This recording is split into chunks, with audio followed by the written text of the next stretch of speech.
Now, how about them damn Celtics? And we are back with another episode of How About Them Celtics. Sam and I are here recording Monday, January 13th, in between games again. Celtics just got a win over the Pelicans. They got the Raptors in a couple of days. They got a weird 2-day break off, and in my head, they play tomorrow, but they don't, or today as you're listening to this, whatever. But we're here talking C's as usual. Well, not talking C's. That's a different thing. But how you doing, Sam?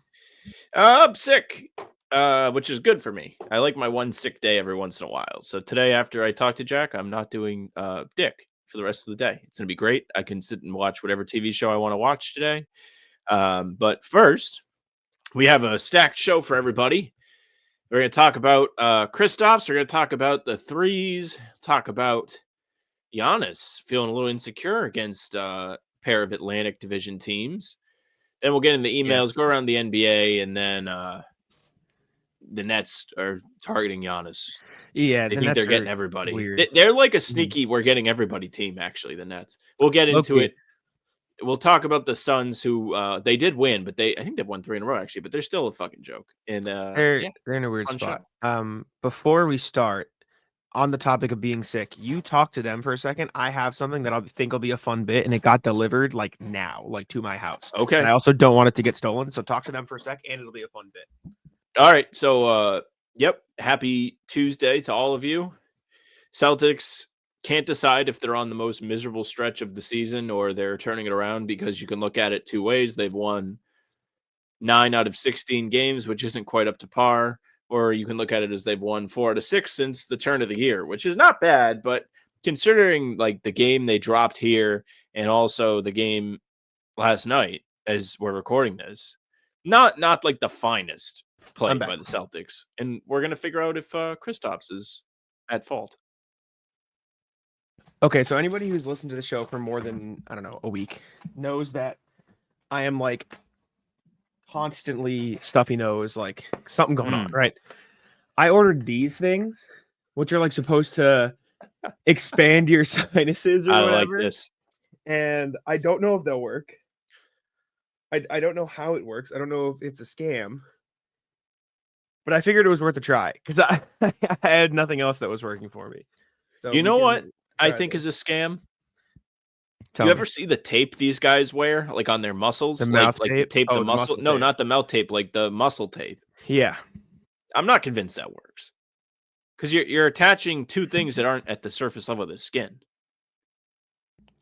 I don't understand it enough to have an opinion.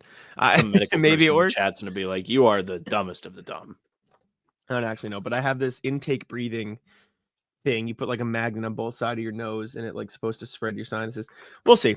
I don't know. Maybe it'll work. Regardless, Kristaps, like my sinuses, hasn't been working that well for a little while now. So I did some, I don't want to say research because I looked up stats for like 5 minutes, so it doesn't really count as straight research. dog. But yeah, Porzingis hasn't been the best fit with the Celtics since he's been back, right? I've looked at the numbers, and he's just kind of been all right in some contexts. So here are the on-off numbers. So this is Porzingis, Horford, and Cornet.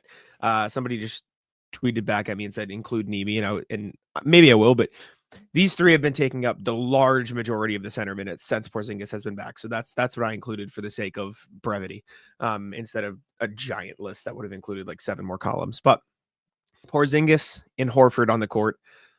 And this is only since Porzingis' return. So this is November 25th onward, just so it's not like unfair to Porzingis in terms of the numbers. Horford and Porzingis on the court, Luke Cornet off. The Celtics are a 10.1 net rating. Horford and Cornet, Porzingis off, 13.8 net rating. Horford on, Porzingis and Luke off, 13.13 net rating. Porzingis and Luke on, Horford off, 25.3 net rating. And then Luke on, the other two off, it's a minus 0.2, so it's fine, it's pretty average. But then Porzingis on and Horford and Cornet off, it is a minus 17.6 net rating, and that is the largest sample size.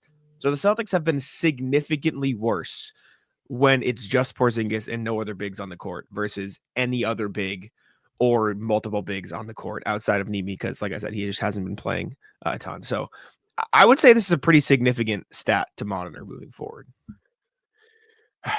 Listen, I think some of this has to do with Kristaps getting his feet back under him. The Celtics, for what it's worth, haven't been great in the last week or so either. So to be like, well, he's had 3 straight double doubles, would be kind of unfair. Even though he does look more and more comfortable with each game, I think the Celtics are adjusting to try and getting him back into the flow of things in terms of him and also in terms of the rest of the team. Can everybody get used to playing through him every once in a while? Should they use him more as a catch and shoot guy at times instead of having him post up at the high post? I've seen people suggest that. I personally am a fan of the high post. I think it is an effective way for Boston to slow everything down and get the same effects of a driving kick without having to be too out of control. Not to say that nobody can drive to the basket, but just like, yeah, he's not even dribbling the ball if he catches it at the high post and the defense has a ton of pressure on it. I will say the Nemi people, they are the strongest soldiers. Nobody supports their guy like Nemi people. Oh, you just saw me tweet that. I didn't know I sure switched did. tab to my tweet. Not the best. Yeah, stats not the best. With Nemi on. I don't think I showed anything other than literally just me tweeting out the stats with Nemi. But yeah, stats with Nemi versus those. Just to go over what we have missed or what we would have seen. Nemi on the court and all three of the other bigs off the court. The Celtics are a -36 net rating. Horford and Nemi on, Porzingis and Luke off. They're a -13 net rating. For what it's worth, Luke on and the other three off, they're a -86 net rating. But then Porzingis and Nemi on, Horford and Cornet off, they're a -74 net rating. And all of those have played very, very little sample size of Nemi on the court. Like Nemi hasn't played a lot since Porzingis has come back. It's just how it's been. And the numbers don't support the, oh my gosh, play Nemi more movement. They in fact support the opposite. But Yeah, it's probably the listen, right choice. I think the Porzingis thing is definitely significant, and I think what you said is true. And even Joe talked about it. I mean, I wrote about this topic briefly for Hardwood Houdini today, and I included a quote from Joe that said, "Sometimes when you have the same team, we have this expectation that we're just going to pick up there, and it's different year, people, different spaces."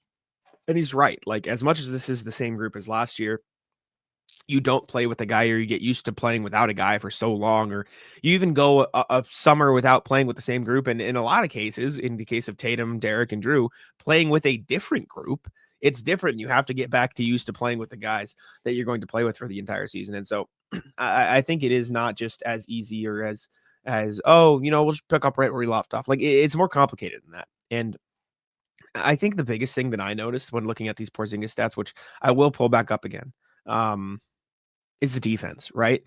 Every other lineup outside of, or lineup combination, I should say, with Porzingis, Al, and Luke, every other lineup outside of the none of them minutes, as in no Horford, Porzingis, or Luke, which is probably some Nemi minutes, or I don't think they've run anything without any bigs. And I don't think Tillman has got enough to They do Tatum at the get into 5. play. I don't know how much they've done that. I can look. Maybe let me include Jason and Nemi here and see if there's any minutes where it's none of the bigs and Tatum. Okay. I don't think there will be, but yeah, they've played 0 minutes with none of the bigs and Tatum. So it's literally one of those 4 bigs is on the court at all times since Porzingis has been back. And the only lineup worse defensively than Kristaps and no Luke or Al is none of the 3. And the defensive rating, and since that's the biggest sample size, I would say that's pretty significant because it's 148 minutes at a 122 defensive rating versus 18 minutes at a 144 defensive rating. And the Celtics defense with Al and KP, or Al and Luke, or just Al, or Kristaps and Luke, or just Luke, all of those defensive ratings are a 110 or better, which would be like top 3 in the NBA. Like they have a phenomenal defense. And I think I pointed this out when he came back. Like, yes, the injury is part of it, but he's just not as quick or not as adept at rotating over as he was in years past. Like I think he's just a bit slower. He's not great guarding bigs one-on-one. So when Al's not on the floor, he's left to do that. And we're getting a lot of minutes with that. And so I think that's the biggest thing for me. The offense, for what it's worth, has been pretty significantly worse as well. And I don't know if part of that is spacing. I don't know if the part of that is getting away from things or whatever. But you look at the percentages too. The Celtics 3-point percentage when it's just KP and not Al or Luke is down significantly. They shoot 26% from 3 when it's just KP on the floor. Every other number is 30% or above, right? And when it's Al and Porzingis, the 3-point percentage is around 40%, so it's awesome. But the defense is the biggest thing for me because it kind of falls off a cliff when it's just Porzingis on the floor, which again, like I think part of it is just getting back to normal, getting back up to speed, getting back used to things. But it is something that needs to be monitored because I know Bobby and Noah talked about it. Bobby Manning and Noah talked about it on CLNS last night. Like, should they consider Porzingis off the bench? Which I don't know if I'm the biggest fan of, but it's pretty clear that the double big lineups have been working pretty well. And the single Al lineups have been working pretty well. So maybe something does need to change because in a stretch where the Celtics have been struggling, people are going to look for change. So.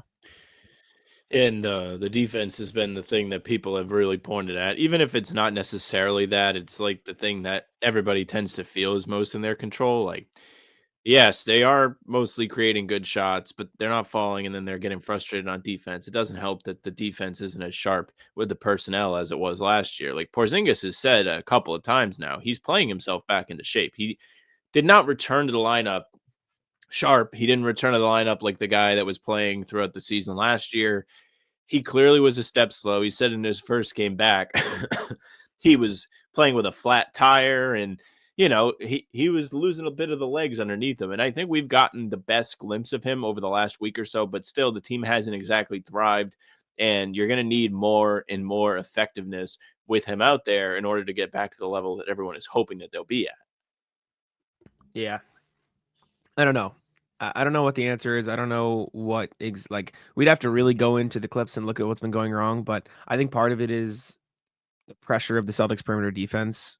That is the pressure that it's putting on Porzingis, I should say, because I still don't think the perimeter defense has been where it needs to be.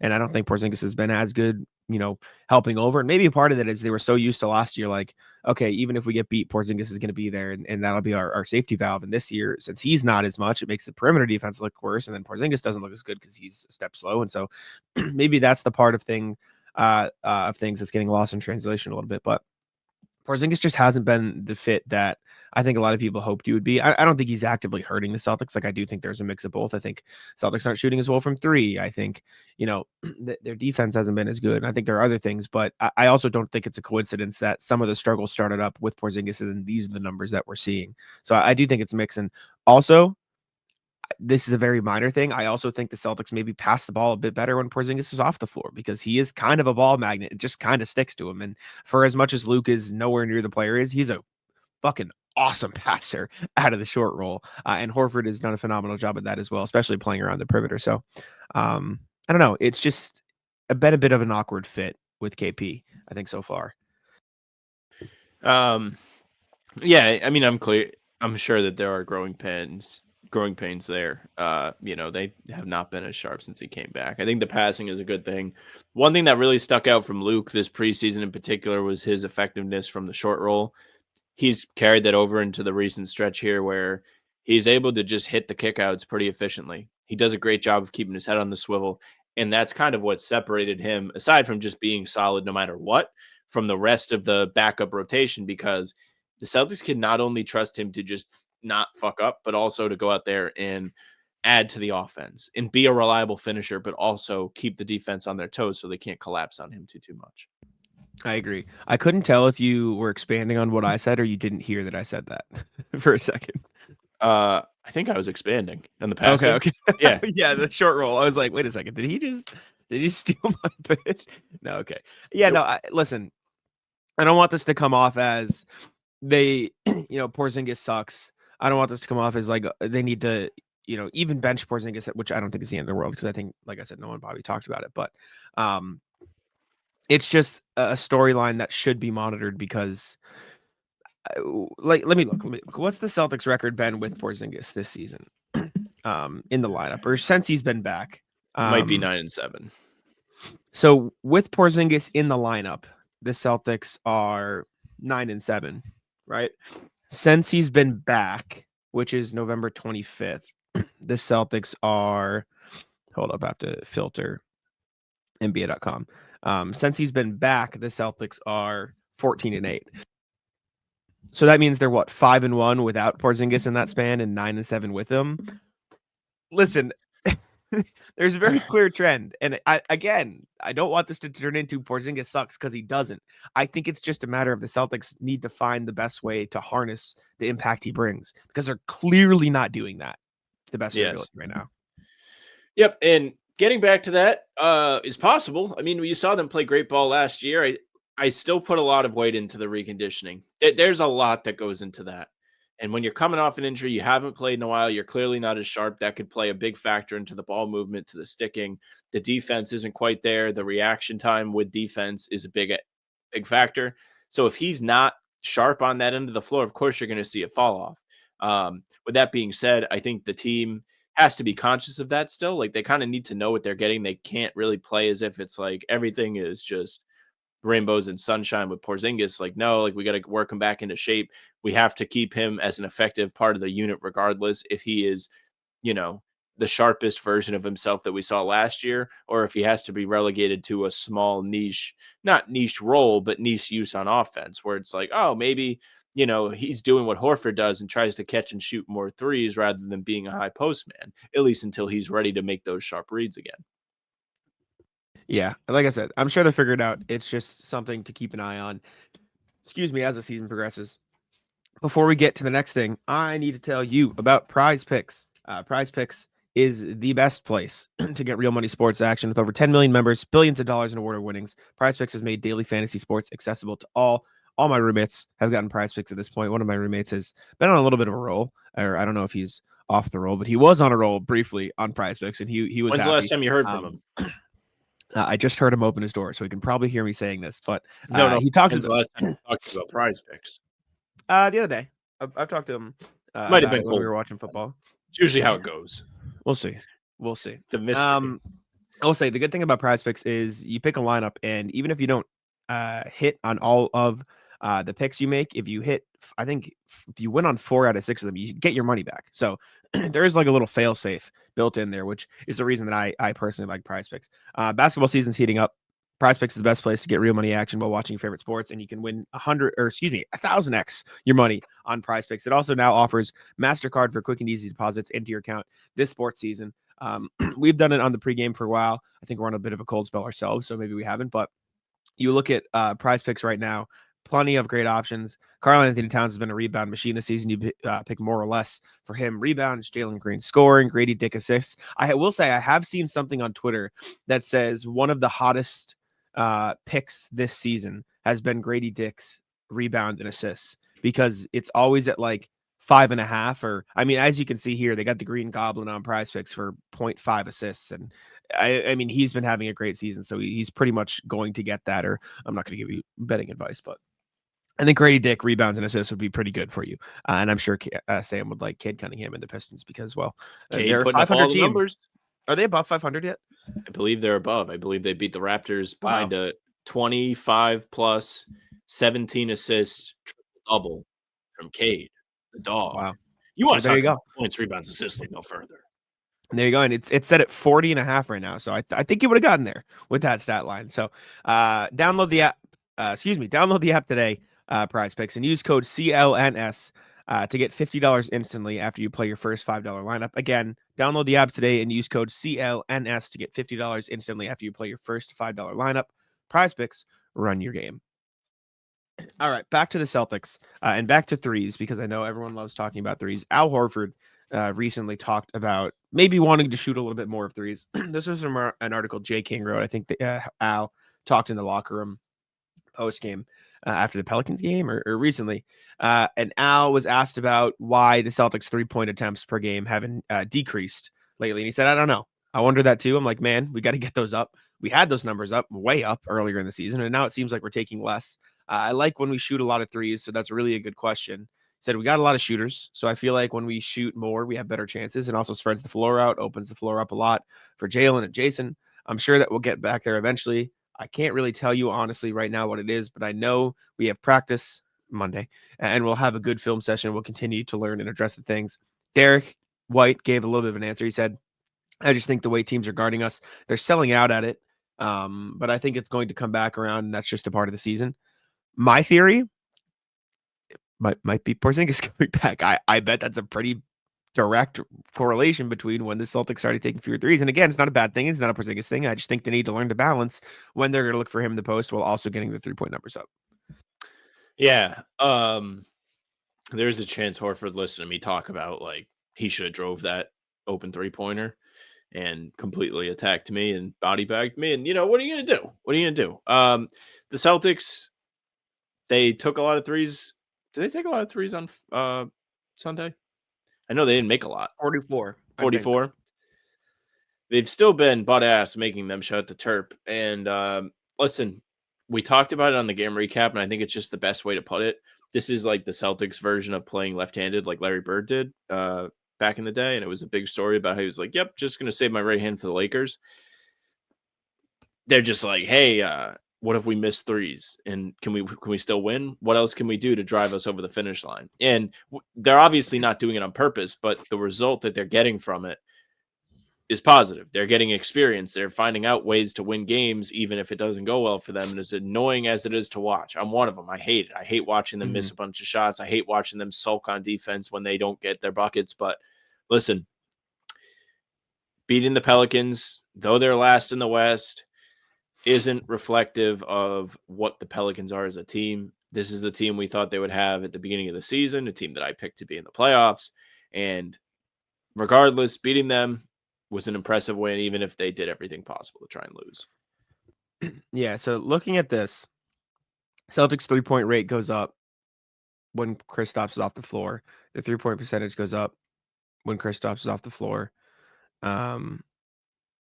They shoot more threes when Kristaps is off the floor. It is just how it is. Their raw numbers that they were shooting, I think 50.5 pre-Kristaps return and 48 post Kristaps, so it's not a significant drop off, but they are shooting a lot less. Since the start of the new year, I will say. So since the start of the new year, the Celtics have only been attempting, I say only, but they've been attempting 44 threes per game or 43.7, which you might be like, that's so many. They were attempting 51 earlier in the season. So it is a significant change in the way they are playing basketball. And for all the people upset with, oh, good, they're doing it. They're playing worse now that they're shooting less threes. Like, it's a direct correlation. They are not playing as well when they shoot a certain number of threes.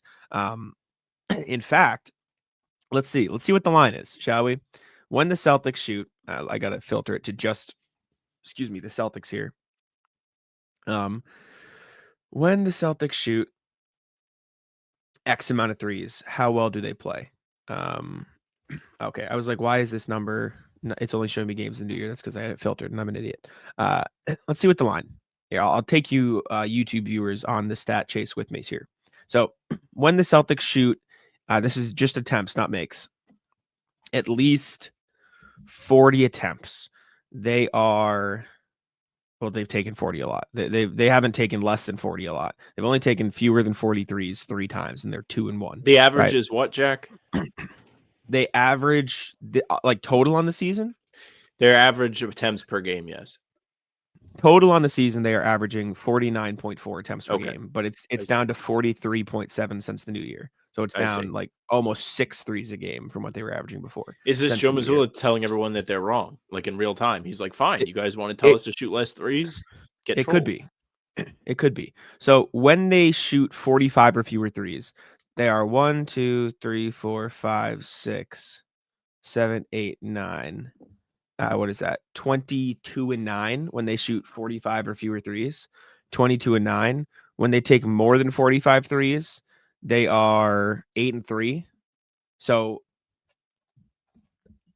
I guess it's too small a sample size of one versus the other, but they haven't taken more than 40. They haven't taken more than 45 threes in a game. Like there are big pockets of gaps. They've actually taken more than 45 threes a lot. Or wait, no, they're 8-3 when they're taking less than 45 or fewer threes. And I don't know. The point is they were playing better when they were shooting more threes. They were. The losing started when they started taking a dip off. And Al Horford is clearly like, yeah, I think we got to get those numbers back up. And if Al Horford is saying that, I don't know about you guys, but I use Al Horford as somewhat of a barometer for what's actually going on, because I don't think he would bullshit or say anything crazy. So listen, I get that incorporating more stuff to the offense is a good thing. I think it's actually important. Like I think incorporating more post-ups, more KP down low, more drives is very important to it. But I also don't think the Celtics should stray away as far as they have from the three-point attack that was working so clearly earlier in the season, right? Like it's one thing to go from 50 three-point attempts to 48. It's another to go from 51 to 43. Like that is 8 fewer three-point attempts per game. And that is significant. I do wonder if there's correlation behind 3-point percentage and the low volume. Meaning, if in a low volume game, they've second guessed themselves. We're like they're doing what I did on the show the other day, where I was like, maybe you drive it. Maybe you don't take that. Maybe you try and do something else and have a backup plan. That could also be a factor. So when they shoot fewer than 45 threes this season, I wish I could see just like the total percentage rather than like just game to game. I see 1, 2, 3 games below 30%, another game at 31 and another game at 34, but then 3 games at 54%, 51%, and 50%. So it is very volatile when they shoot fewer than 45 threes. And the high percentage ones are still losses? The high percentage games are wins. Okay. But they are 6-2 when they shoot fewer than 45 threes. Even in the low percentage games. And a couple of those low percentage games, for context, are the Magic game and the Kings game. When they take more, which is obviously a lot more games, they still have some of those 20% games, but they only have 1, 2, 3, 4, 5 games where they shoot below 30%, which is significantly fewer than like the percentile of what they did with the lower sample size. But they also have fewer red hot shooting games. And I think that's just a matter of, well, actually they have a 48%, a 46%, a 49%. Like they do have some good shooting games too. So I think like in the aggregate, the more threes you shoot takes away some of that volatility, which is maybe what they want to do, because it takes away we're either shoot 50% or 20% and there's no real in between. There's a lot in between. But it's also dangerous because you take that many, you run into an OKC game where you attempt 46 and make 9. You run into an Indiana game where you take 54 and you make 16. You run into a Philly game where you still shoot 41%, which the threes weren't really the problem in that game. But it's just, I don't know. I almost wonder if we're getting to a point where we're talking too much about the threes and not enough about everything else around the threes. Probably are, because that's all anyone could talk about is the fucking threes. I think what we've found today is interesting. I think the correlation is interesting.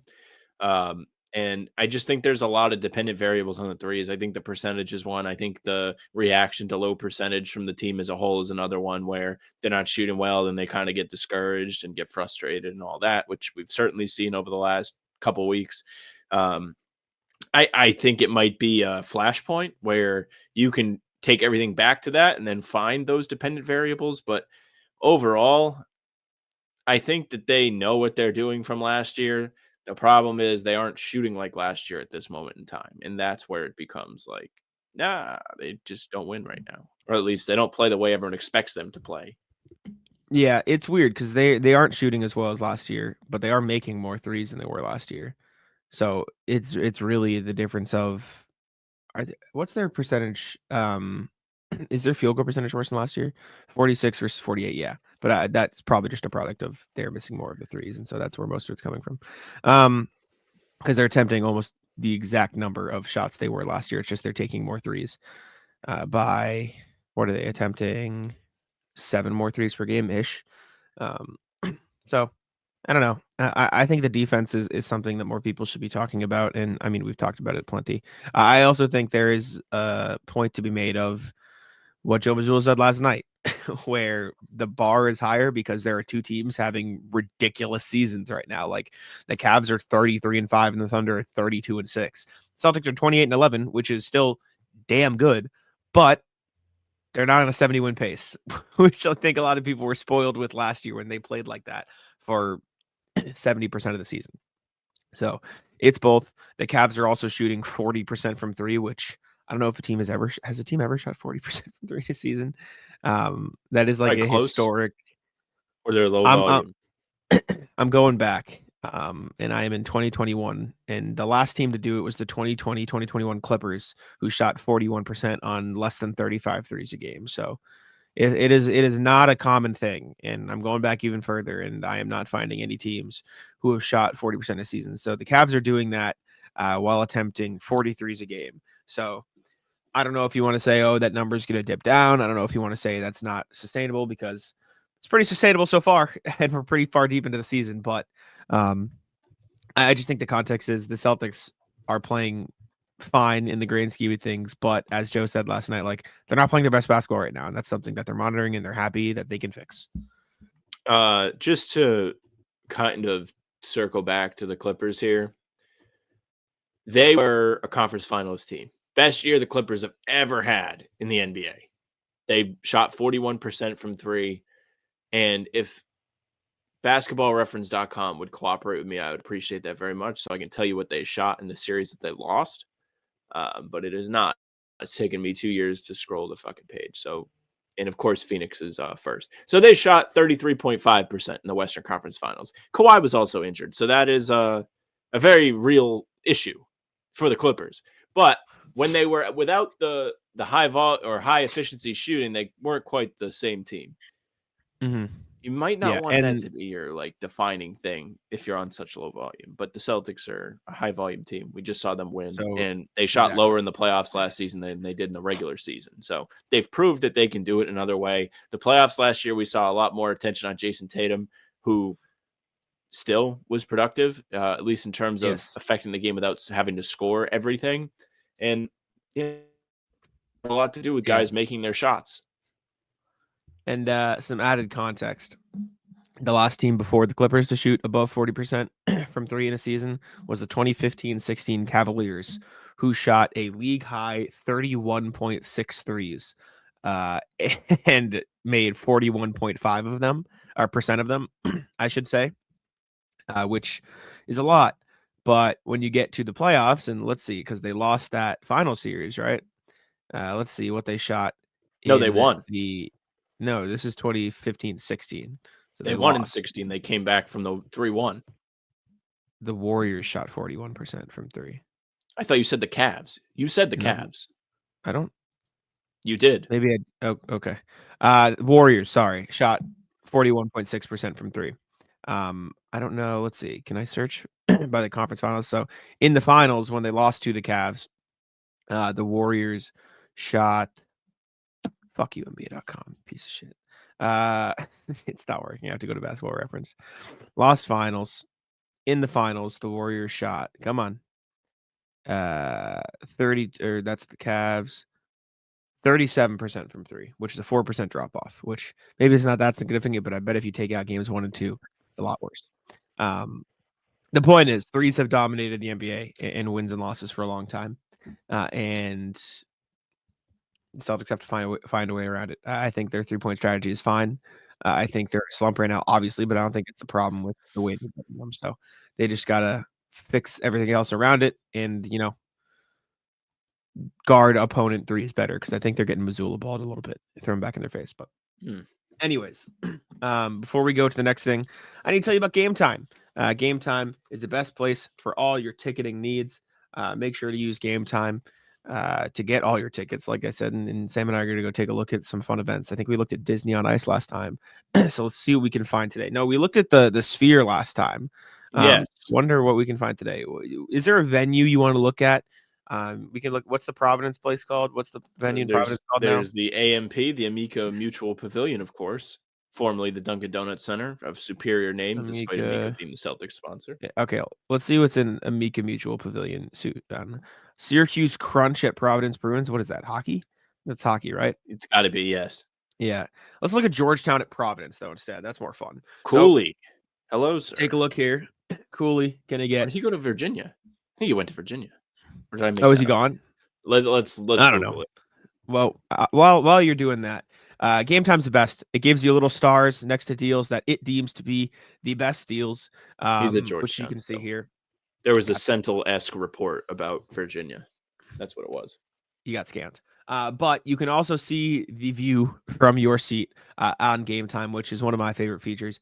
You click on a seat on the ticket that you're looking to purchase, and it'll give you the view. I think this is probably one of the best seats in the stadium. Let me see. Yeah, look, this is the view I think everyone should want. You're up top a little bit, but you're right at center court. Like this is perfect, and I can see exactly what I want to see with Game Time because it gives me the exact view from my seat, which I like. What I also like about Game Time is that it tells you the exact price you're going to pay before you get to checkout. So rather than getting all the way to checkout and then surprising you with, here you go, here's a fee, here's something that you need to pay on top of what you were already expecting to pay, it is actually going to tell you the real price of what you're going to pay. And also, if you search for the fire symbol, I know it's here somewhere. Here you go.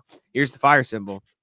This is just the cheapest price. So you can sort by the cheapest there as well, but you can just search for this little fire emblem and it'll tell you, again, you can see the price, or excuse me, the view from your seat. Some other things, curated deals that make it easier to find the best prices on great seats. The super deals, the best value. You get to see the seat views, which I said, on-time ticket delivery, lowest price guaranteed, event cancellation, all this great stuff makes Game Time the best place to get all of your tickets. Download the Game Time app. Create an account and use code CLNS for $20 off your first purchase. Terms apply. Again, create an account and redeem code CLNS for $20 off. Download Game Time today. Last minute tickets, lowest price, guaranteed. Speaking of guaranteed, I had a bit there and I forgot what I was going to do, so now I just sound like an idiot for saying speaking Bucks of guaranteed. guaranteed to lose against good teams. There you go. Thank you. Giannis talked about the Bucks' poor performance against some of the top teams in the Eastern Conference. I don't know where this was via. I don't know where he said this to, but regardless, this is a quote from Giannis that he said after their loss to the Knicks. As the text says, routed by the Knicks, 140 to 106. He said, "We've got to get our stuff together. It's as simple as that. We did not beat Boston. We did not beat the Cavs. We didn't beat the Knicks. Those are the top 3 teams, and we played horribly against them." Which he's right. he's correct. They weren't able to beat any of those teams. And just a spoiler alert for the standings preview: the Bucks are 20-17 on the season, 5-5 in their last 10.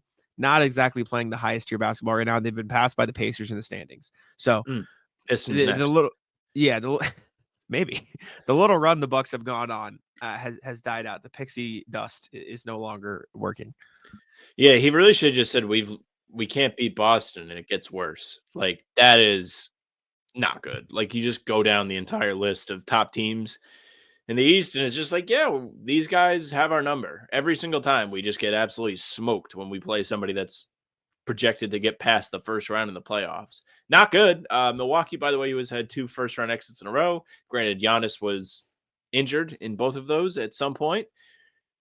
Doesn't look good as they head towards number 3. Middleton just went to the bench.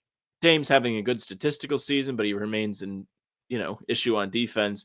And the supporting cast isn't that great. We're seeing the new CBA kind of restrict them as they try and build a team around their stars. Yes. I want to find... I don't know where I would see this. Okay, maybe this is it. I want to see the Bucks record when they're playing a team above 500 front runners. Season. So this is from when they were 17-15 on the season, and they are 20-17 now. So they've played a few times since then. But against teams over 500, they're actually 12-8. They're 5-7 with teams below 500. But I bet that number goes down when they play teams with above like 60%. Like I bet they're beating like the Hawks. I think they're 0-8 versus New York, Cleveland, Boston. So it's literally like 12-0 if it's above 500. That's true. Those teams out. That is funny. Because have they gone on their West Coast road trip yet? Have the Bucks played like Thunder? Let me look. So Western Conference teams. OKC in the Cup final and won, but it won't count. They played Memphis but lost. They beat Utah.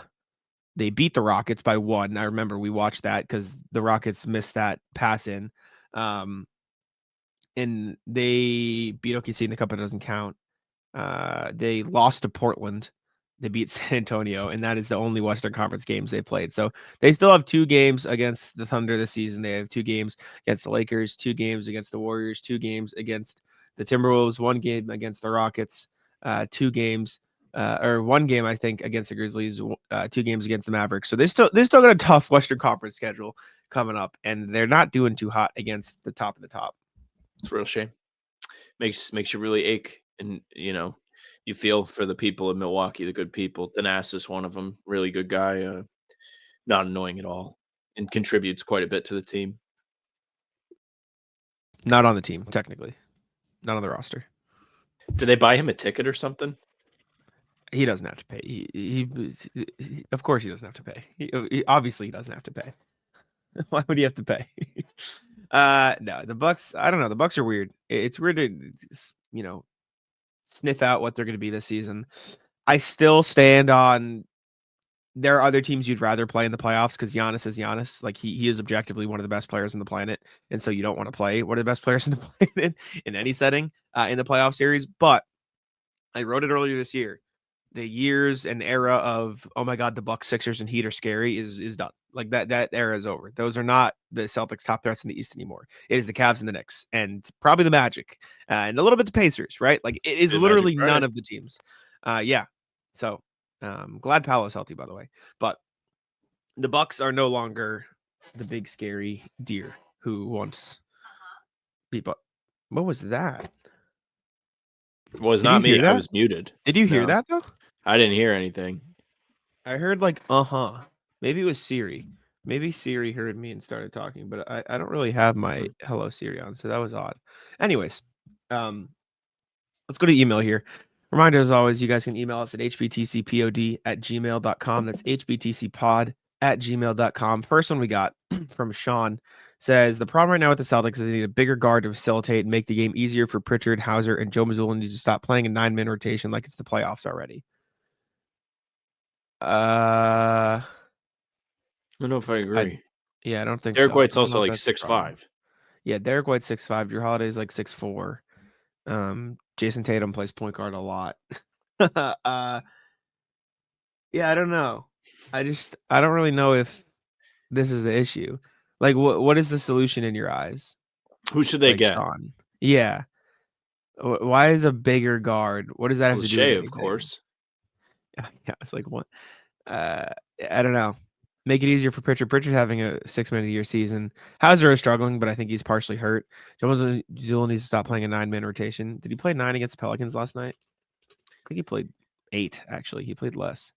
No, he definitely played 9. He played 9 because Hauser got 8 minutes. He played 9. I think a lot of teams run 9-man rotations. The Pelicans ran 10, but that's because they're injured to all hell. I think competitive teams tend to play less players. Like, because if you're a team that isn't necessarily like locked in on trying to make the playoffs, you may just want to get a look at as many guys as possible. So you can be like, we saw something from this guy off the bench. Maybe we keep him around and see what we can get out of him in the future. Like that's a real factor in that too, Sean, I think. Yeah. Like the Suns play a 9-man rotation. The Knicks play a 9-man rotation. The Grizzlies play a little bit more, but that's because they are kind of like scattered on the bench. The Timberwolves play an 8 to 9-man rotation. The Suns and Knicks play 8-man rotations usually. So I don't know if that's necessarily the issue. I think that's a pretty normal thing. And I don't know about the bigger guard. Expand upon it though, if you'd like to, because I think we're a little confused.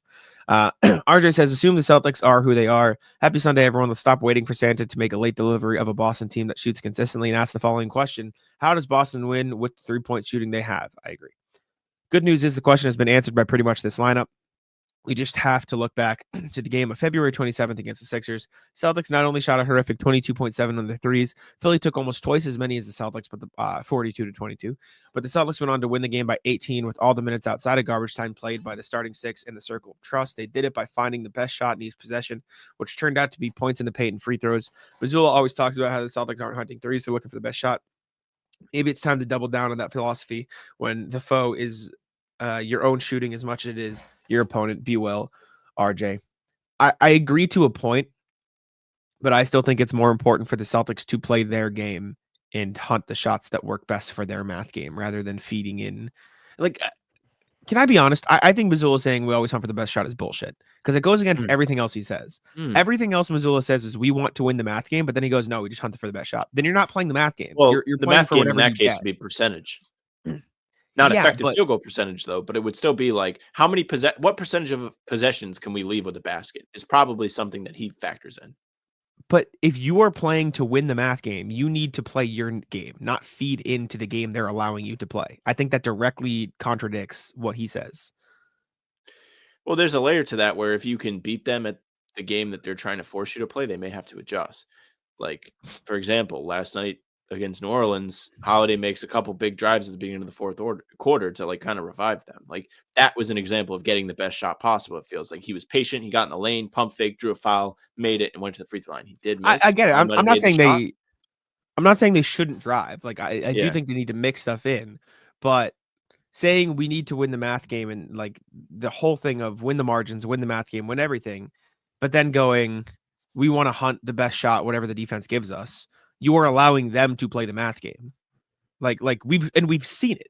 The Pelicans took more threes and shot better from three. And obviously the Celtics ended up winning because they did other things better. But like we've seen teams outshoot them from three and have a better chance to beat the Celtics, even if the Celtics have grinded out a win, like have significantly better chances to beat the Celtics because they are winning the math game because the Celtics are doing this. So I get it. Like, I'm not saying the Celtics should desperately heave up threes, but I do think they need to do a better job of not just feeding into what the defense gives them, because I think that's what they try to do to other teams. So they're literally getting their plan flipped on them a lot of the time. There's something to this too, I think, where I completely lost my train of thought. So just take me out behind the shed. Call it a day. All right. Next email. Last one. RJ. Winning makes everything pretty. Even Sunday's game, even, folks. The good news is that the Celtics held on to beat the mighty New Orleans Pelicans 120-119. The even better news was that the Cavaliers lost, so the Celtics gained a game on the number one spot in the East. The other good news is that, let's see, Kristaps is still healthy, so that's good. By the time you read this for the Tuesday pod, everything will have been picked over game-wise. So I'll ask a question about something Mazzulla said in his post-game remarks. You mentioned rebuilding trust. With a team that returned almost identical to last year's squad, what trust is there to rebuild? Thoughts? Be well, RJ. I actually have a whole doc on my Google Docs that like I want to write about this because I do think it's interesting. But I think as much as it is injuries, which is I'm sure what you were going to talk about, and Kristaps being hurt and everyone like going off to play, it is just the simple fact of like just because stuff worked last year doesn't mean it's going to work this year, right? And that could mean the Celtics are shooting a little bit worse from three, so it messes up everyone's tendencies, and other guys are trying to do certain things. It could be Jaylen Brown is not starting the first quarter anymore, so maybe he's off in spots where he would have been hot otherwise, and Tatum is not used to playing certain minutes. Right. Or maybe it is this player playing with this player, or Nemi getting a little more minutes, or Kristaps playing a different role. Like, it is impossible to replicate. Like, this is a stupid example, but like, you know, the whole thing where it's like every single individual snowflake is like its own shape and size and everything. Like, they're all different, sure. but they all look the same. Like, every season is going to be different, even if the pieces are the same. Like, just whether it's minutes or roles or quarters played or time played together, like everything is so different, and all of these tiny changes can come out to big, visual differences in the aggregate. And I think that's what you see, and I think that's what Joe Mazzulla is talking big about, because like you mentioned, it's so easy to say, oh, they have the same players, it should be exactly the same. But and on top of that, like, other teams are different. Other teams around the league are playing them different. They have different players. They have different strategies to beat the team that they just saw work so well. So I think you just have to learn, adapt on the fly, and get used to the fact that as much as the players are the same, it's a completely different season. They don't have the hashtag different here for nothing. End of analysis. Oh, okay. Sure. Thanks, RJ. Let's jump over to the NBA here. Check out the NBA standings, see what's happening around the league. Like RJ mentioned, the Celtics did win. The Cavs did lose. So they did gain a game on them in the standings. So we can see what is going on. Hold up, NBA section. There we go. Cavs still in first. Celtics are 5.5 games back of them. Cavs 33-5. Celtics 28-11. Knicks are down below the Celtics still, 2.5 games back at 26-14. Then you got the Magic, Pacers, and Bucks. Pacers have won 6 in a row, 7-3 in their last 10 games. Heat, Pistons, Hawks, Bulls taking up the play-in. Pistons are 8-2 in their last 10. Heat are 6-4. They've won 3 in a row, so they're playing pretty well. And then every single player outside of the play-in, Sixers, Nets, Hornets, Raptors, Wizards, is on a losing streak. And just really bad. Hornets and Raptors 1-9 in their last 10. Wizards 2-8 in their last 10. Nets 2-8 in their last 10. Sixers have lost 2 in a row and are 5-5 in their last 10. So the Heat are the demarcation line as well for right now. Heat are in 7th place, and everyone below them has a negative point differential. Pistons soon. They're getting there. Hopefully play the Knicks today and beat the brakes off of them on a back-to-back, where the Knicks beat the brakes off of Milwaukee. So got to sit everybody.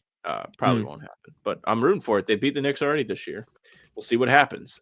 Big day for our Pistons. 2 games above 500 potentially. The opportunity to get even closer to the Heat and Bucks. That's no joke, man. Pistons playing pretty well despite no Jaden Ivey. Good for them. The rest of the teams, kind of funny that Philly is still struggling. They just can't get themselves healthy. And the bottom is the bottom. It's going to be what it's going to be. Sadly, only single-digit losing streaks down there. Usually it's more fun when there's at least a team on Pistons watch, but there's not. So just prey on the downfall, clearly. Yes, sir. Western Conference, Thunder still sitting up top, 32-6. Rockets in second place, 6.5 games behind them at 25-12. Then you got the Grizzlies and Nuggets lumped in right around there. Mavs, Lakers rounding out that top 6. Clippers, Timberwolves, Kings, Suns in the play-in. Warriors have fallen all the way out. They're 4-6 in the last 10 at 500, 19-19. The Spurs have lost 3 in a row. They're 18-19. They were in the play-in for a minute. Now they've fallen out. That play-in plus the Warriors and Spurs group is going to be fighting for the play-in spots for a lot this season. Same thing with the Lakers and Mavs and Nuggets, who are really around there. Blazers at 4-6, and then you got the Jazz, Pelicans rounding out the bottom tier of the Western Conference. Pelicans, I guess, are a team to watch, but they're almost like too buried to even try. I'm very curious to see what they try and do with the rest of their season because there's almost no point in them trying to win games. They're at the bottom. No. Cooper Flagg is a good prospect at the top of the draft. There's also Ace Bailey. There's a few more guys that people feel really high on. They're also 25 games back and 12 games back of even the play-in. Takeaway from looking at the West, Pistons would be in the play-in regardless. Don't want to hear any more about the Eastern Conference. It is still the Eastern Conference because the reason the Pistons are there is because they're playing the shit East teams. Pistons swept the Lakers, by the way. Play a playoff, a quote-unquote playoff team in the West. Mm-hmm. Next thing we talked about at the very, very start. The Nets want Giannis for this is weird. So this is from Mark Stein. Says sources around the league believe Giannis is Brooklyn's quote dream target and a possible landing spot should he ever request to leave Milwaukee. But the request hasn't come. Quote from Stein, reminder, someday depends on Antetokounmpo pushing the Bucks to trade him, something he has shown no known inclination to do. There remains zero expectations that the Bucks would even consider the notion of trading Giannis unless he pushed for it. So basically the Nets are just like, hey, we want Giannis if he ever wants out, and we're waiting. And you know what? This current version of the Nets, sure, they got nothing else going on. So I guess if that's what they want to wait for right now, I guess. But like, what else are they going to spend their money on? Would you rather spend it on random pieces to be a play-in team or just save it, tank, and wait for your young stars to be better and save the cap space? So it's weird. It makes no sense that they're singling out Giannis, but whatever. Sure, I guess. The Nets have become the guy that spends like a decade or so after high school sitting there thinking about the prom queen still. And they're like, what if? Like, what if we get with her? Could happen. Who's to say never? And they're like, well, we got the cap space. Like, I have a good job, and so on. And then the prom queen starts to get to the point where, you know, age catches up. And if you want her at that point, sure. Maybe you really value just being able to say you have the prom queen. It could happen.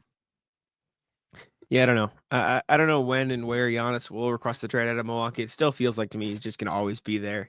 I don't know. Weird thing. By the way, the prom queen is married. Oh, yeah. Yeah, prom queen. Maybe she'll ask for a divorce. Maybe. Next thing. So Nurkic has been benched by the Suns, obviously, but he's also getting DNPs now. So he's not only been benched, but he's not playing. Budenholzer said he expects Nurkic to answer the call in the event that he's inserted back into the lineup. Nurkic didn't see the floor in the Suns win over the Jazz on Saturday, but Bud said, quote, he's a pro. He's got to be ready. Everyone is earning their minutes. Everyone is earning their opportunities. We're going to need everybody as we go through the season. Don't think they're going to need Nurkic. Clearly, they're not going to need Nurkic because he's not been good this season, and now they're winning a little bit. And is it a coincidence that they are winning without him in the lineup? I don't know. But so far this year, he has played in 25 games. And in the games he has not played, let's take a look. The Suns are 1, 2, 3. So 3-3. 3-6, but now a perfect 6-6. So maybe they aren't whatever with him, but there's 6-6 with him in the lineup. But since he's been excerted or taken out of the lineup, they are 3-0 as of late with DNPs. Nurkic is a bum. Makes too much money. Not a good team player. Clearly is not impacting winning with the Phoenix Suns. So good for them. The problem with that is they're just going to have to pay him the near $20 million that he's owed on this contract. So good luck. I don't think any team is like, what if you gave us Nurkic? Unless they're like maybe the Pelicans. That's like, what if we took on the cap space, or a team that has cap space at the bottom? Because the Pelicans probably don't. Now that I think about it. Good luck. Good luck to the Suns. Yeah, I don't know, man. I don't know if they'll be able to dump him. I don't know what they're doing. Luckily, also Iguodala has been really, really good for them. So they have backup center minutes. He played 30 minutes in their win over the Hornets the other night. Off the bench, he had 10 points, 6 rebounds, 2 assists, and a block in 30 minutes. So they got a guy who can play quality minutes. But yeah, Nurkic just ain't it. Speaking of the Suns, the latest in the world of Jimmy Butler is that there is mutual interest between him and the Suns, which we already knew. But per Mark Stein, Phoenix, quote, wants Butler to trade. And one league source even said the Suns want him bad, quote. But, quote, for Mark Stein still, Mark Stein writes, before Bradley Beal's obsessively discussed trade, no trade clause can even come into play. Miami and Phoenix need a third team willing to absorb Beal's monster contract. And my thing is, who could actually want him? And I said Pistons maybe, and you said hell no. But I ask why. Because that contract isn't up tomorrow. The Pistons are a team that is trying to be somewhat competitive. Like, they're not bottom feeding anymore. They're in the play-in. They're a game out of the playoffs. Do you really want to get a guy who clearly hasn't been the greatest on a contract that has a no trade clause? And by the way, is only going to get more expensive? No, absolutely not. Listen, I get it, right? I do. Beal's contract is going to be up when? At the end of next season, I think it is. Let me look. I'm just double checking, so I know my facts. Maybe it is next season. Still feels like a long time. So Beal's under contract. Okay, no, it's longer. It's this season, the year after, and then he's got a player option. So that changes my perspective a little bit. I thought he was going to be done after next season. The point I was saying was, I feel like we're going to quickly get into ironically, because we're talking about the Pistons, a Bradley Beal situation. Because like, as much as Beal is not worth the money he's being paid, he's not a bad player. Like, if you take contracts out of the situation, Bradley Beal is fine. He's averaging 18 points, 3.5 rebounds, 3 assists on 49% shooting from the field and 39% shooting from 3 on over 5 attempts a game. He's not a good defender. He's not, right? Like, that is the context that comes with all of these scorers and a lot of these older players. But it's not like he's this wildly inefficient, ruining the game for his team player. He just is ruining the books, which, again, I didn't know his contract was as long as it was. I thought it was a year shorter. So maybe it doesn't make as much sense for the Pistons. But if you are a team around the league who is in a mess of a spot right now, I don't think it would be absolutely horrendous to take on Bradley Beal's contract, especially if you are a team ready to enter a tank, right? Which I don't know what team that is. I don't know what team is looking to tank right now. New Orleans. But if you're looking and you want to say, hey, we're ready to hit the reset button, maybe take on Bradley Beal as your tank commander. There's also part of this that pretty sure Beal was like, don't trade me to Detroit, don't trade me to Chicago. So it's just kind of dead. That is also the issue with it. Unless the Lakers decide, hey, we're going to be morons one more time, which I will say, I think Bradley Beal would be a better fit than Russell Westbrook was, but I still don't think that is what they should be doing right now. What would that look like? What would a Beal to the Lakers trade look like? I don't even know if it's possible. I just said that as a half joke. Let's take a look. So let's say, I don't even know off the top of my head who they've got. I'll bring you with me on my spot track trade machine adventure here. So the Suns would get Butler because that's what they want, even though I think it's a bad idea because just round out the roster, dear God. The Lakers would get Bradley Beal, which, again, don't think it's a great idea, but they're idiots, so maybe they would do it. And then they would have to send Rui Hachimura. Let's say they send him to Miami. Let's say they send Gabe Vincent to Phoenix. And then, oh God, they definitely can't get there. Yeah, there's no way. They would have to trade everything. They have to trade everything to get there. Yeah, there's no shot.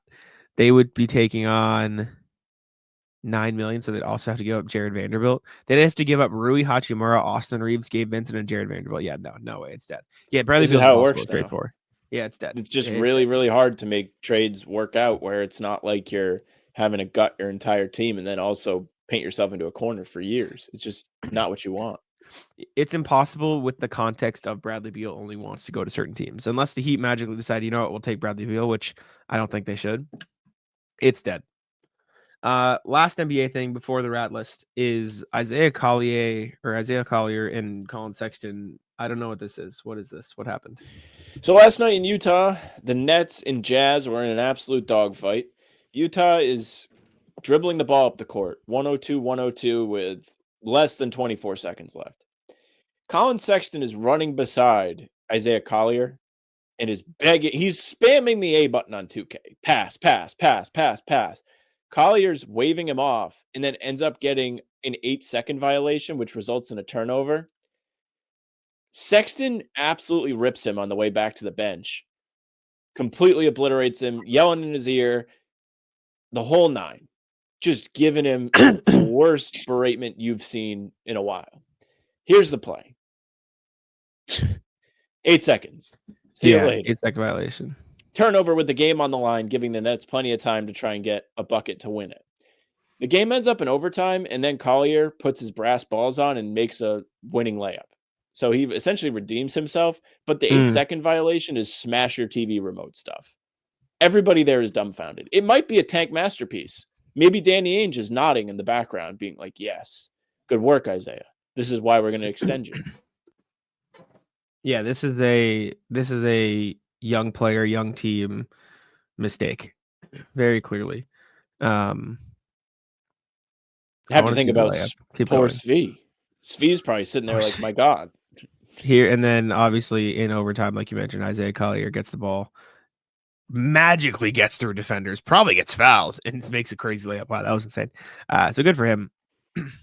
Finishes, gets the win for Utah. Redemption, as the big redemption says. Play. Very cool. Good for them. They still suck though. They're holding Markkanen hostage, but I think he likes it there. So you know what? Good for him. Happy for him. All right, Rat List, Sam, what you got? Rat List is the hot, cold flashes I'm having. I am a fan of being sick. Make no mistake. You see me, I'm dressed like a Sith Lord or a Jedi, whichever one you want me to be. I'm also fucking bundled up. I was cold this morning. I have a heat pack on my back right now, trying to keep me warm. I have flipped sides to where now I am too hot. I've been sweating for probably like 25 minutes. A lot of people in the comments are probably going to commend my performance on this show, despite my ailments. But the back and forth is tough to deal with. I don't mind the soreness. I like having an excuse to just sit in bed and not do anything and feel better about it. But the hot and cold is tough to deal with when you're dressed for the cold and then you become hot. Yeah, it's no fun. I will rat list 2K. So not in a bad way. I actually been having really fun. So I played just like a my NBA, like rebuild. I'm the GM, whatever, like hanging out. I put like 6 expansion teams leagues. Thought it was fun. And I've just been like simming and drafting and free agency and all this stuff, whatever. And my roommates were getting into it. My 2 roommates who aren't big basketball fans, Brian and Ryan. And they're like, oh, draft this guy, do this, whatever. And so last night, I come home and it's like 11:30 when I get home, maybe 11.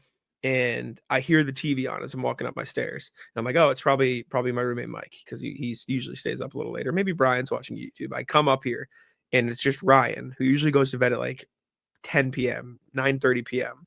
And he is just ripping 2K.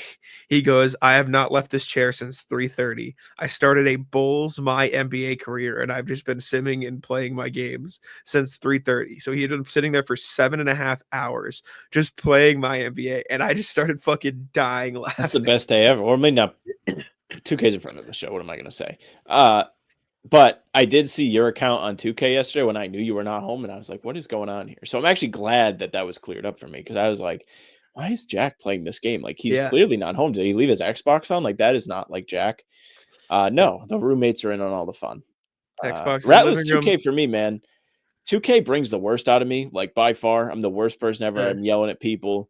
Wi-Fi shit the bed on 2K yesterday. I was screaming, like, just overall. I think Jack can understand this. Like, being in the position that we're in, we're not experts by any way, but we do have a good understanding of what good basketball looks like. And when you're playing with people that aren't able to grasp that, it does make my blood boil quite a bit. So I do my fair share of what Colin Sexton did to Isaiah Collier. Getting heated. Who are you playing with? Some of my friends from Xbox, just dudes that are all over the place. Gotcha. Friends that I know through connections. Like, it's not just randoms. Nobody you know. I see. I don't know if I have anything else. I'm trying to think. I think that's pretty good. Ratless my steps, dude. I don't want to walk anymore, but I'm not gonna stop. No. I will not, because I have gone too far. It's like I don't want to edit the pod some nights, but obviously I'm gonna fucking do it. Obviously I'm gonna walk, but That's how it gets. I don't want to do it, man. I'm probably just gonna walk around my house so I can watch YouTube while I do it. I don't want to go outside. It's too fucking cold, man. The wind's ugly. The snow's annoying. I don't want to walk outside. But I should go outside. It'd probably make me feel good for a minute. Fuck that. I don't got anything else though. Do you got anything else? No. Can you do the outro today? Yeah, I got it. All right. Appreciate y'all for tuning in. Is the brand on the bottom blue for you? Do you see Yep, this? it's blue. That's so weird. I don't know why it's like that. Don't know why. Whatever. It's blue for right now. Appreciate y'all for tuning in. Make sure to leave a like, subscribe to How About Them Celtics here on YouTube. Follow us on Spotify. Follow us on Apple with a 5-star rating as well. We'd appreciate it very much. Make sure to check out our pregame shows. We're live 30 minutes before every single Celtics game on the YouTube, on our Facebook, on Twitter as well. Check us out on TikTok. All of our short form content is on Facebook, Twitter, Instagram, TikTok. TikTok and Instagram is How About Them C's. I think Twitter is that as well. Facebook is the name of the podcast. You can follow me on Twitter at JacksonMoNBA. You can follow Sam on Twitter at SamLaFranceNBA. That's it for us. Bye.